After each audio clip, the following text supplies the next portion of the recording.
I am reading a new book. It's called The Redeemed Reader, Cultivating a Child's Discernment and Imagination Through Truth and Story by Cheaney, Betsy Farquhar, Haley Morell, and Megan Saben.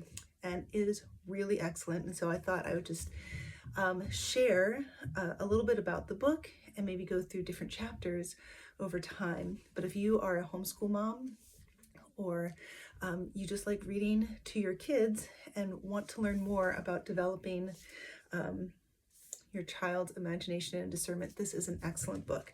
So the first chapter, we'll talk about chapter 1.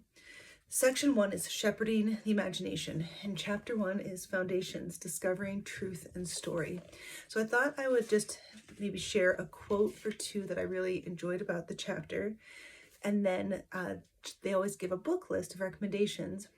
And I won't share the whole book list because you should get the book and just have it for yourself. But I will share a book or two that I have ended up getting from this recommendation list and reading with my children. And we'll talk a little bit about that. So the first chapter is about story and truth. And it gives this really cool illustration about capital truth, capital story, lowercase truth, lowercase story, and how books fit into that. And not that any of them are wrong, it's just important to understand what it is you're reading. Certain stories are not without value when they are used to encourage young readers to gain confidence and discover a desire to read more. And so I like that question, or I like that concept when talking about reading more, especially if you're asking questions like, what about comic books and things like that? Reading the humor in a few panels of a comic book can motivate a young reader to persevere in decoding words. And that was really helpful when you're looking at books that might be more in the story part rather than capital story. They talk about God, the author of capital truth and capital story. And it's just a lot of really great foundational things in here. And so from the book list, I got 2 books. One of the books is, I just got the author, Mark Pett. And I couldn't find the book, The Girl on the Bicycle, which they recommended, but I did find The Girl Who Never Makes Mistakes. And I love this book. I'd never read it before. I'm going to be buying this book and using it in my piano studio, because the girl is only known as the girl who never made mistakes. And she finds her identity in that.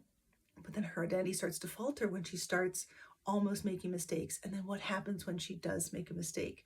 And by the end, her identity is back in her name, not in the fact that she never makes mistakes. Some of my students don't struggle with that, but some students do. I was a student like that. I don't like to make mistakes. I don't want to be called out for any mistakes. So a book like this spoke to my heart and would speak to children who struggle with the same thing that I do, of I do not want to make mistakes, and having my identity in that. So again, this was a great book, not necessarily recommended by them, but the author was, and so I like that. And the second book was Bartholomew and the Oobleck by Dr. Seuss.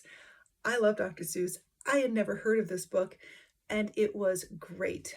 The king was very proud and ungrateful for the 4 different things that fell from the sky: sunlight, rain, snow, and wind.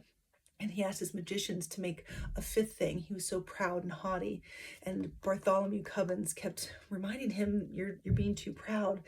And then the problems that ensued from the magicians making Oobleck to fall from the sky, and how a humble heart and repentance is what was needed to bring about, was the solution to the whole story. And it was excellent. I had never read this before and I absolutely loved it. So 2 great books recommended in that first chapter of The Redeemed Reader. And I can't wait to share more from this book and more of the recommendations.